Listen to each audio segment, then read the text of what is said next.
estava preparando esta palavra e eu fui muito edificado com ela. Eu espero que aconteça também contigo. Hoje eu preguei aqui sobre botas com prego. Eu já preguei aqui sobre batatas. Eu gosto de pegar uns títulos assim, que daí as pessoas não esquecem. Às vezes um título muito bonito e passa, né? Mas um título assim meio estranho, aí as pessoas gravam. Né? E hoje eu quero pregar sobre passagem. Passagem.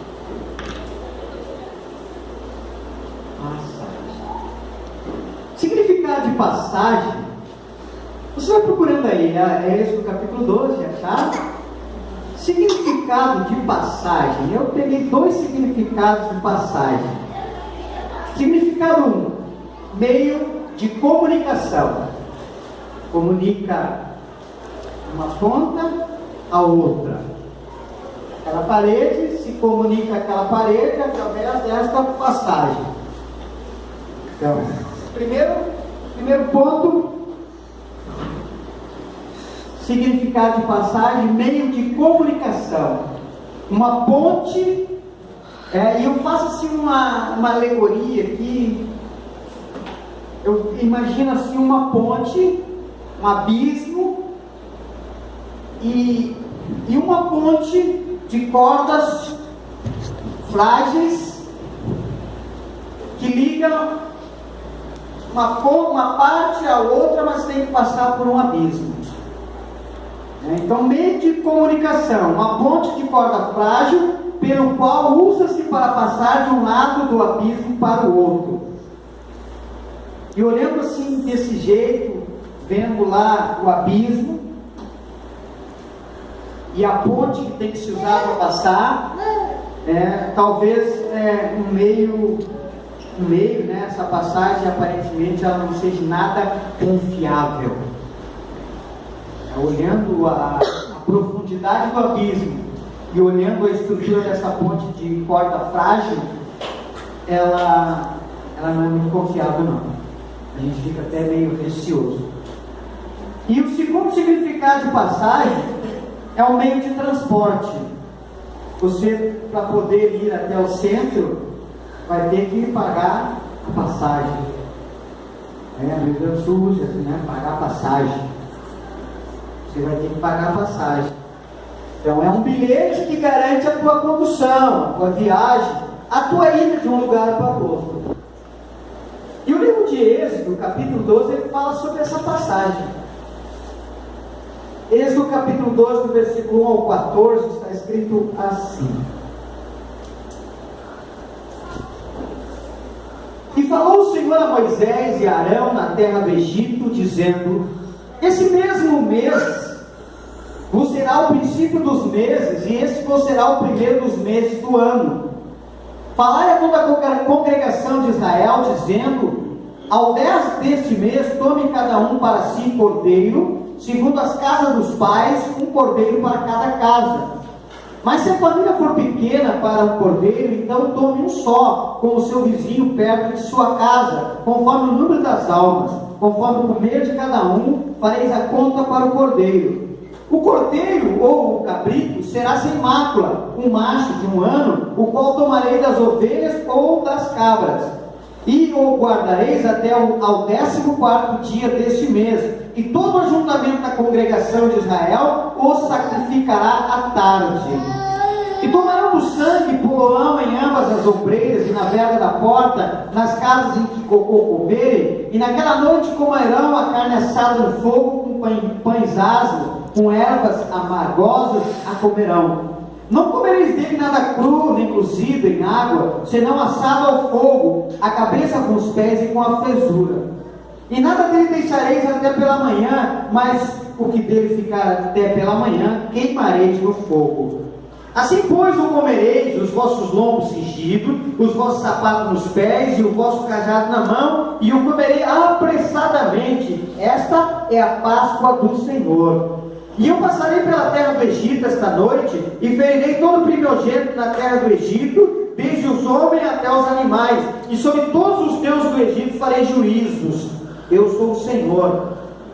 E aquele sangue vos será por sinal nas casas em que estiverdes. Vendo eu sangue, passarei por cima de vós, e não haverá entre vós praga de mortandade, quando eu ferir a terra do Egito. E esse dia vos será por memória, e celebrá-lo-eis por festa ao Senhor, nas vossas gerações, o celebrarei por estatuto perpétuo. O versículo 11 diz que esse ritual é a Páscoa do Senhor. Essa é a instituição da primeira Páscoa. A última Páscoa vai ser a reunião dos santos do Senhor, no arrebatamento da igreja. E aí então o Senhor vai participar de uma ceia.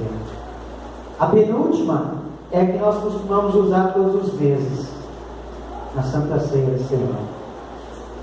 Páscoa, para os judeus, na tradição, na palavra judaica, significa Pesach. Traduzido, significa passagem. Páscoa, Pesach, passagem. Amém? O Egito, o que a história mostra aqui, o Egito, onde o povo judeu estava, para quem não conhece a história, vou fazer um resumo breve. José, foi trazido alguma coisa sobre José, sábado, na célula jovem. José era um jovem rapaz, 16, 17 anos. Ele passou por uma grande provação.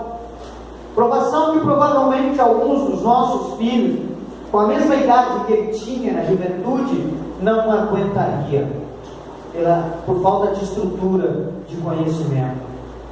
José, devido à graça de Deus que havia sobre a vida dele, ele foi invejado pelos seus irmãos, e ele chegou a ser cogitado a ser assassinado. Mas, pela direção de Deus, um dos irmãos optaram então em vendê-lo como escravo para alguma tribo nômade que andava caminhando por ali e tomou a direção do Egito. E José foi vendido como escravo e foi mandado para o Egito. E quem conhece a história sabe que José foi levado até uma casa, e lá nesta casa Deus estava preparando ele, porque Deus tem uma maneira muito estranha de preparar a cada um de nós. Há muitas situações que acontecem na nossa vida que no momento presente nos traz tristeza. Hebreus fala que a disciplina de Deus muitas vezes traz tristeza, mas por fim vai produzir frutos de justiça. A disciplina de um pai com o seu filho muitas vezes causa irritação e tristeza, mas um pai jamais vai castigar um filho, um líder equilibrado jamais vai disciplinar alguém pelo simples fato de gostar de ver alguém sofrer. Não, porque esse líder, ele tem algo para essa pessoa, esse pai tem algo para essa pessoa. E José, ele estava passando por esse processo de aprendizado, um processo muito estranho, digamos de passagem. Ele foi levado como escravo, foi vendido lá para a casa de Potifar, e lá ele começou a treinar as habilidades dele de administrador. E chegou um certo tempo em que o dono daquela fazenda, daquela casa, daquele negócio, ficou tranquilo, descansou, porque via em José um poder administrativo equilibrado. E ali ele ficou por algum tempo. Mas aconteceu alguma coisa em que a esposa desse senhor se engraçou com José, que era um rapaz formoso, bonito e muito inteligente, e ela decidiu ter alguma relação sexual com José.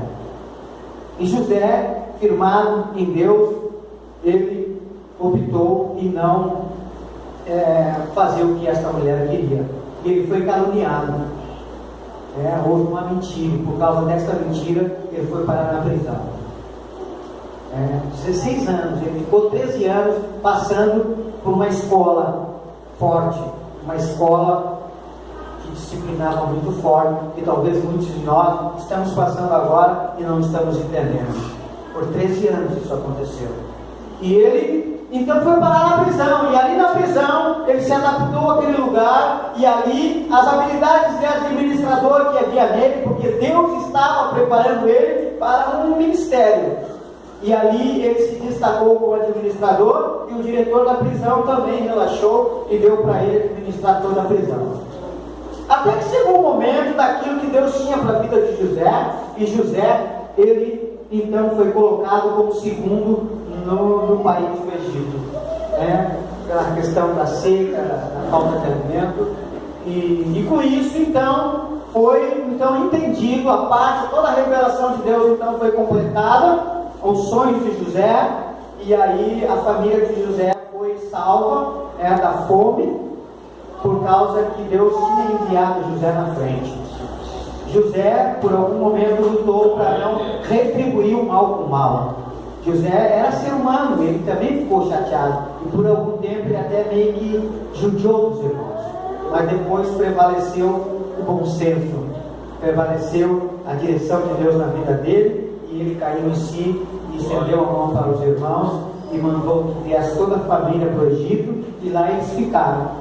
E por alguns anos o faraó ali abençoava, protegia, enfim, deu um espaço para eles. Só que morrendo o faraó, surgiu um outro, e através desse outro, e porque era a mesma vontade de Deus também, chegou um momento em que o povo de Israel estava sendo oprimido. E eles clamaram, e Deus levantou a Moisés. E aí nós chegamos nesse ponto aqui. O Egito tipifica o pecado, o sistema governado por Satanás.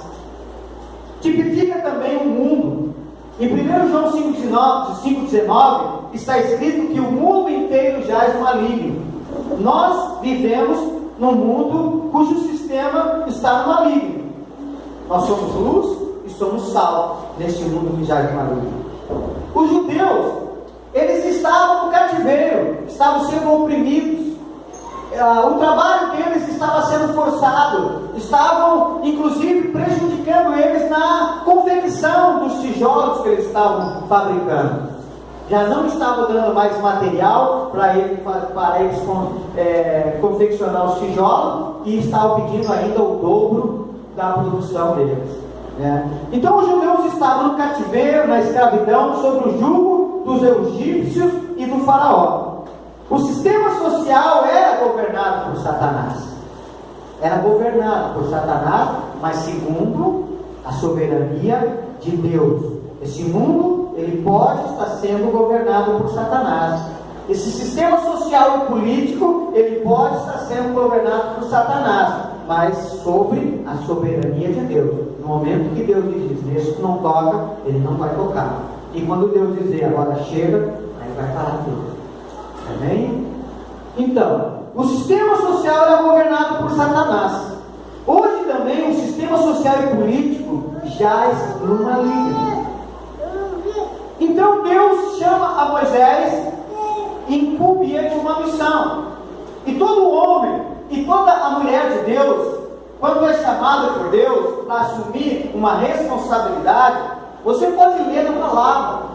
Você vai ver que a primeira reação deste homem ou desta mulher é recuar. É não querer.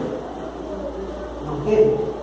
Porque um homem e uma mulher de Deus que tem realmente um conhecimento do sistema em que ele vive e do Deus que ele tem e da tarefa que Deus vai dar para ele já sabe que não vai ser, entre aspas, uma coisa boa, agradável. Não vai ser algo que vai dar sucesso a ele. Não é algo que vai dar glamour a ele. Não é algo que vai colocar ele na ribalta. Não é algo que vai ser inclusive objeto de pedrada e de difamação. Jeremias, ele disse que era menino, não sabia falar. Moisés, eu sou gato, eu não sei falar. Então muitos homens e mulheres de Deus que têm um conhecimento real, equilibrado da situação em que vive o mundo, ele recua diante de um chamado, porque ele sabe que não é brincadeira. Hoje alguns, não tendo conhecimento, eles gostam de estar na ribalta, eles gostam de estar na frente, eles gostam de estar se mostrando, porque não tem um conhecimento do que aquilo pode atrair para ele.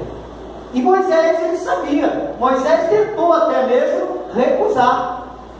Mas era forte o chamado de Deus na vida de Moisés. Então Deus disse a Moisés: Moisés, eu usarei você para tirá-los do pecado, do mundanismo, das amarras, da escravidão. Moisés seria um único homem contra os milhões de egípcios e a força de seu poderoso exército.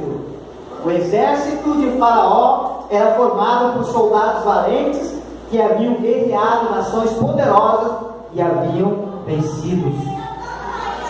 Veja só, um homem simples, sendo levantado por Deus para se contrapor a um rei poderoso e uma nação poderosa e um exército até então invencível.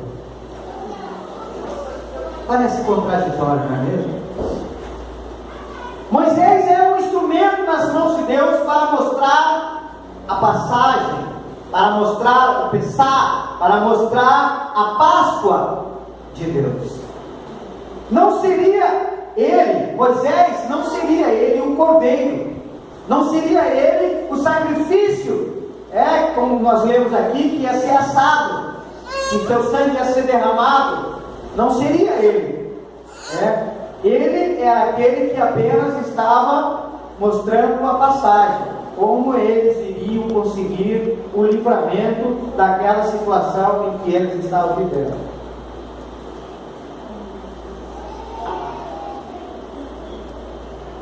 São Paulo, São Pedro, Santa Maria, todos os santos foram instrumentos de Deus para mostrar a passagem, para mostrar o caminho, para mostrar a Páscoa, para mostrar o Cordeiro de Deus que tira os pecados do mundo. E hoje, essa responsabilidade é para cada um de nós. Independente se não sabe cantar, se não sabe tocar, se não sabe pregar, se não sabe dirigir uma igreja ou qualquer outra coisa, independente, a tua vida, ela é um testemunho. Você aceitou o Cordeiro de Deus, você é um instrumento de Deus para mostrar a passagem. E como nós já vimos, o significado da passagem é um meio de comunicação, é uma ponte, e nós temos que mostrar essa ponte. Deus poderia ter enviado um exército de anjos para abrir passagem para a humanidade, para o povo do Egito. E Deus até mesmo poderia usar os anjos para forçar com que os teimosos, aqueles que ficavam chorando pela cebola, pelo alho do Egito, aqueles que no meio do deserto ficaram se levantando contra Moisés, que reclamavam de tudo, reclamavam do maná, reclamavam dos cordonizes, reclamavam da falta de água, reclamavam quando tinha água, reclamavam de tudo, e até mesmo juntamente com Miriam e Arão até se levantaram contra o líder e irmão Moisés, dizendo que também Deus falava com eles e que Moisés estava desrespeitando eles. Deus poderia ter usado os anjos para, forçá-los a passar por esta passagem. Mas não. Deus, Ele usa um homem. Deus, Ele sempre Ele quer fazer uma parceria humana. Ele sempre escolhe alguém para poder fazer algo. Jesus Cristo. Hoje nós comemoramos a Páscoa. Hoje é o domingo da ressurreição. Como nós lemos lá em Êxodo, diz ali em Êxodo que e guardareis, Êxodo 12:6, e guardareis até o 14º dia deste mês, e todo o ajuntamento da congregação de Israel, e o sacrificará à tarde. Jesus Cristo, sexta-feira à tarde, foi crucificado. Na sexta tarde, antes de começar, antes das 6 horas da tarde, porque para o judeu, depois das 6 horas da tarde, já passa a ser sábado. Então, 3 horas da tarde, Jesus Cristo, ele é crucificado, ele enfim, entrega o seu espírito a Deus.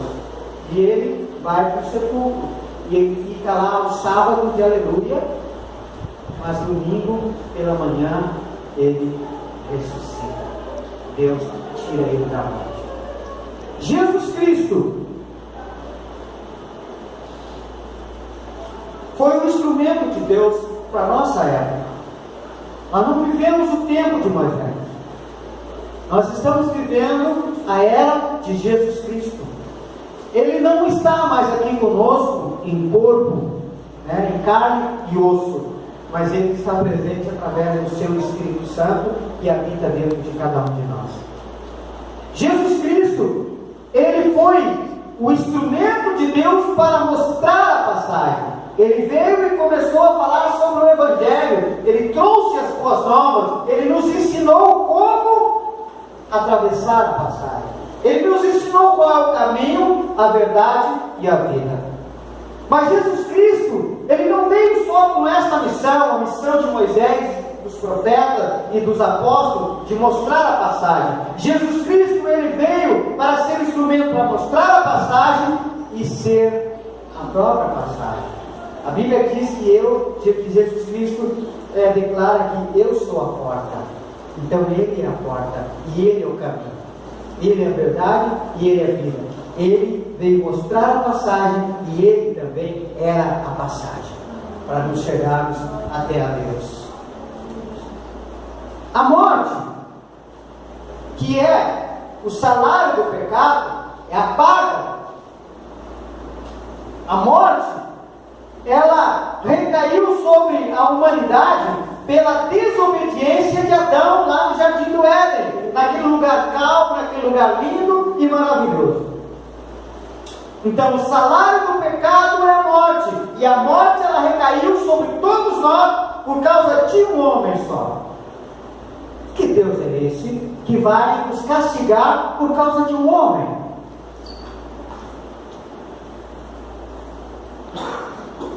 Logo, a desobediência de Adão provocou uma situação. Para poder liquidar com a dívida desse salário, era através da morte, era através do derramamento de sangue. Então o Filho de Deus, Jesus Cristo, que veio mostrar a passagem, também se tornou a passagem. Ele é o Cordeiro de Deus que tira os pecados do mundo. Logo, o único jeito para remover a maldição da morte, o salário do pecado, tinha que ser por meio da derramação do sangue e da morte. Deus ordenou a Moisés que separasse um cordeiro para ser sacrificado. Esse cordeiro não poderia ter defeito, marcas, fraqueza ou doença. Que relação tinha um cordeiro com a libertação do povo das mãos de um exército equipado com carruagens, espadas e lanças? Que loucura! A Bíblia diz que a loucura de Deus é mais sábia que a sabedoria dos homens. É uma loucura. Um cordeiro, um animal, teria essa relação. Que relação tem a morte de Jesus com a saída do pecado e vitória sobre a primeira morte? Porque a primeira morte é o salário do pecado.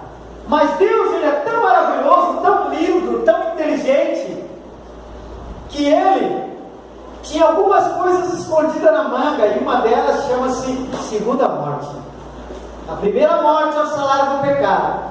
A segunda morte, a Bíblia não fala desse jeito, mas eu interpretei assim: a segunda morte é para quem é teimoso e não aceita a graça gratuita de Deus através da morte e a ressurreição de Cristo Jesus.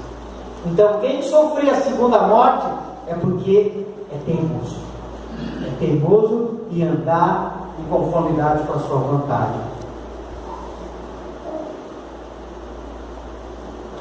Que relação tem a morte de Jesus com a saída do pecado e vitória sobre a primeira morte? Como já foi dito, Jesus é o Cordeiro de Deus que tira os pecados de todos aqueles que nele creem. Aquele que crê em Jesus, seus pecados são perdoados. Aqueles que creem em Jesus conhecem o caminho, conhecem a passagem. Pense nisso. Pense comigo. Difícil é esperar que algo de bom aconteça para nós através da fé no cordeiro, no animal, ou de um homem enquanto está vivo.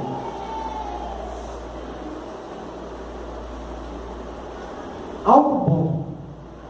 Será que algo bom vai acontecer conosco se nós cremos no cordeiro ou no homem enquanto ele está vivo? É difícil, né? Mais difícil ainda é crer que um cordeiro ou um homem sem vida possa despertar em alguém a esperança do cumprimento das promessas de Deus. Loucura! Tanto vivo já é difícil de acreditar. Morto? Está morto, já era. Morreu, terminou. Nossa esperança acabou. Entretanto, foi pela morte do Cordeiro, foi pela morte do nosso Senhor e Salvador Jesus Cristo, que veio a libertação da escravidão, do pecado e da morte eterna. E não apenas pela morte, e pelo derramamento do sangue. Há um mistério. Há um mistério da Santa Ceia, que talvez você não tenha ouvido ainda. Preste atenção. E não apenas pela morte e pelo derramamento do sangue de um homem santo ou de um cordeiro sem mácula, que há a suficiência para superarmos os problemas, as provas, as circunstâncias negativas e as necessidades. É preciso mais. A morte e o derramamento do sangue era o primeiro passo. A morte e o derramamento do sangue. Os israelitas tinham que apanhar o sangue do cordeiro e cobrir com ele o umbral das portas, nos 3 lados. Para quem tem dificuldade de entender, umbral, os 3 lados, umbral. Um lado, 2 lados, 3 lados. Umbral das portas. Só a morte, só o derramamento do sangue para os israelitas não adiantavam. Havia outro passo a ser dado. Matar um animal, fazer com que o sangue dele escorra, até dá para ir até aí. Mas acreditar que pegando o sangue desse animal e passando nos umbrais das portas, nos 3 lados, isso ia trazer resultado, é complicado. Eles tiveram que ter essa atitude de fé.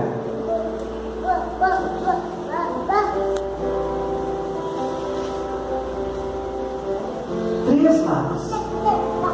Eu estava lendo isso e Deus veio com algo maravilhoso.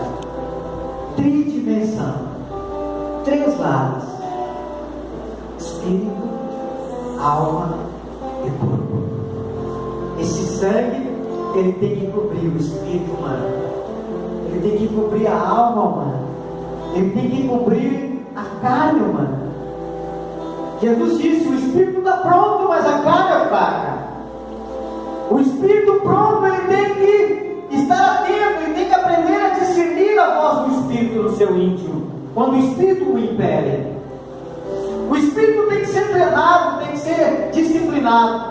Ele tem que ser treinado, na verdade. A alma, como diz Romanos capítulo 12, ela tem que passar pelo processo da renovação da sua mente, para experimentar qual seja a boa, agradável e perfeita vontade de Deus. E a carne não tem jeito. A Bíblia diz, 1 Coríntios 15, que a carne não tem jeito. A carne, a única coisa que resta para ela, quando nós estamos exercitando o nosso espírito, quando nós estamos apresentando o nosso corpo como um sacrifício vivo, santo e agradável a Deus, renovando a nossa mente. Então a carne, o que ela vai fazer? Um abrir e fechar de olho. Aí haver uma transformação. E aquela carne que era corruptível, ela vai se tornar incorruptível. Aquilo que não tinha mais jeito, aí vai ter jeito. Vai ser um corpo glorificado. Um corpo santificado. Então este sangue lá nos israelitas, nas três partes da porta, significa que nós precisamos ter isso no nosso espírito, na nossa alma e na nossa carne. O sangue era um sinal de Deus para Moisés. Quando Deus levasse destruição ao mundo que já é do maligno, e Deus prometeu que desta vez o mundo não vai ser destruído com dilúvio, com água, desta vez vai ser destruído com fogo. Só que a igreja vai ser arrebatada antes. Os que creem no Senhor Jesus Cristo, aqueles que acreditam que o sangue na ombreira vai dar resultado, esses vão subir com Deus. O sangue era um sinal de Deus para Moisés. Quando Deus levasse destruição ao mundo que jaz no maligno, passaria por cima das casas com a cobertura de sangue. Naquela época era coletivo. A casa cuja porta, o umbral estivesse daquele sinal, o sangue, Deus passaria com um anjo destruidor, passaria por cima daquela casa, e todos que estivessem dentro daquela casa estariam livres da destruição. Era coletivo. Hoje é individual. Hoje é individual.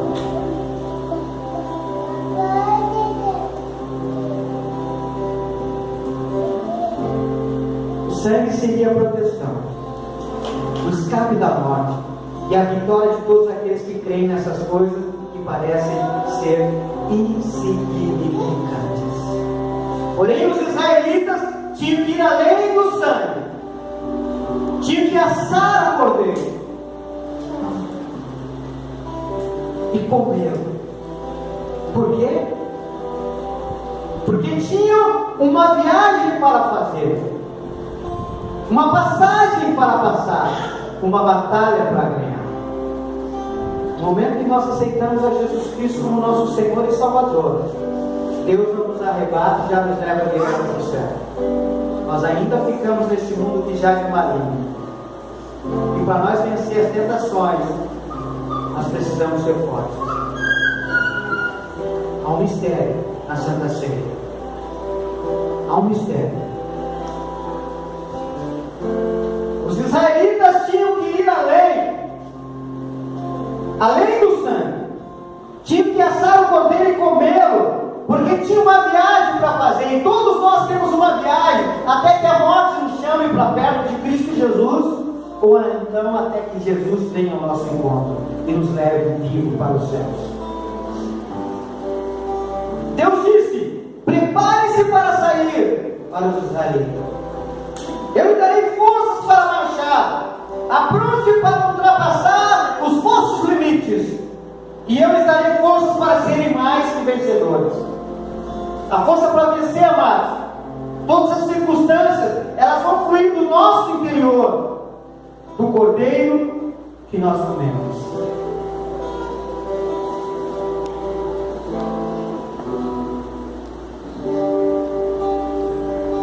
O sangue de Cristo.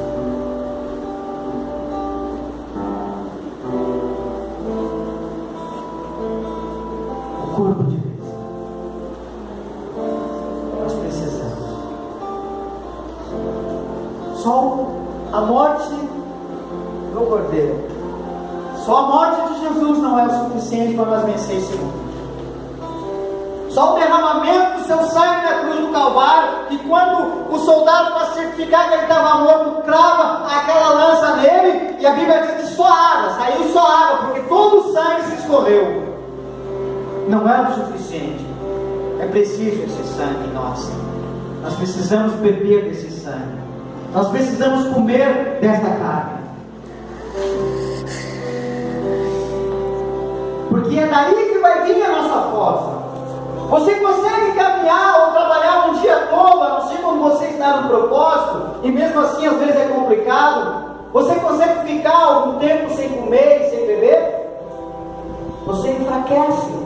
Você fica sem força para trabalhar, para lutar, para se defender. Você precisa se alimentar. Você precisa precisa comer arroz, feijão, carne, massa, macarrão.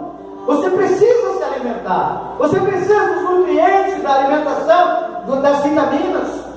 Mas quando se trata de coisas de algo espiritual, você precisa comer do corpo e beber do sangue, para poder vencer o pecado e a tentação que bate na nossa porta todo dia. Deus nos guia para além dos nossos limites.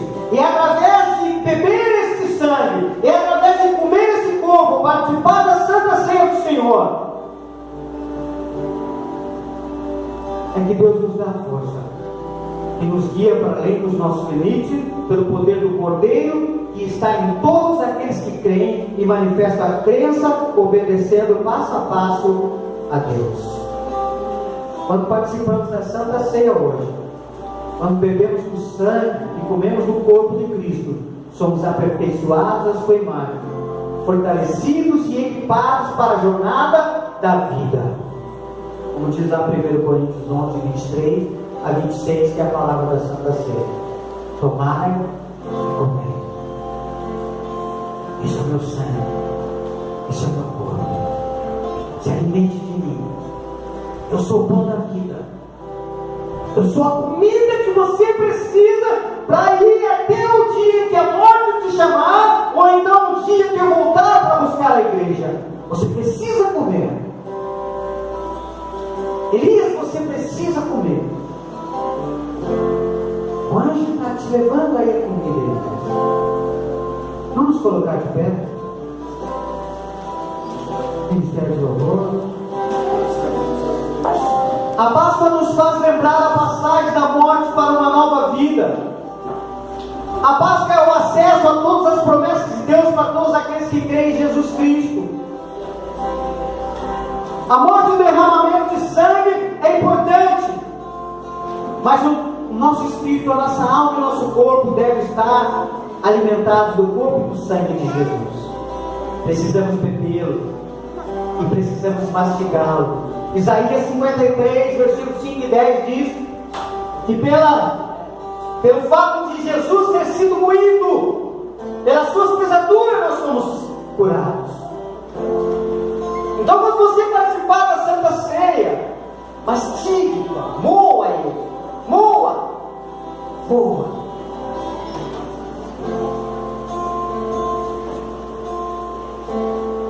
O Cordeiro de Moisés não reviveu. Ele foi assado, ele foi comido, e ele não reviveu. Mas Jesus ressuscitou. Aleluia. Prestaram atenção? Jesus ressuscitou. Vou repetir. O cordeiro que Moisés assou, que as famílias israelitas assaram, não reviveu, não ressuscitou. Mas Jesus Cristo, que foi gravado na cruz do Calvário, ele ressuscitou, ele vive. Ele passou pela morte, mas a morte não pôde detê-lo. Inclusive ele foi lá e pegou a chave da morte e pegou a chave do inferno. E ele tem toda a autoridade no céu e na terra. As portas do inferno não prevalecem contra ele. Jesus Cristo vive. Você pode dar glória a Deus? Você pode dizer um aleluia? Você tem consciência disso? Glorifica, dá glória a Deus, aleluia. Jesus vive, Jesus ressuscitou, Ele vive, porque Ele vive, eu posso crer no amanhã.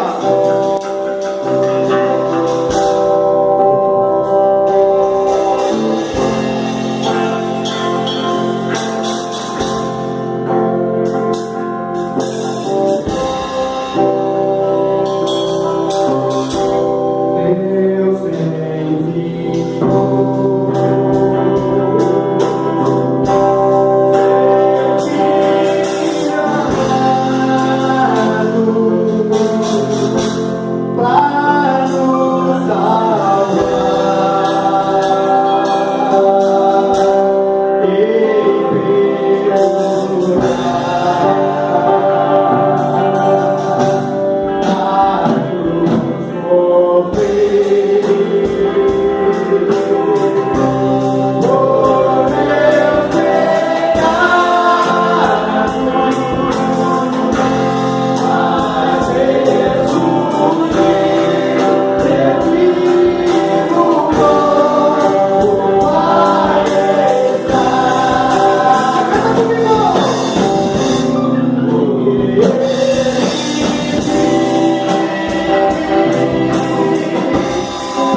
Deus está vivo, amados.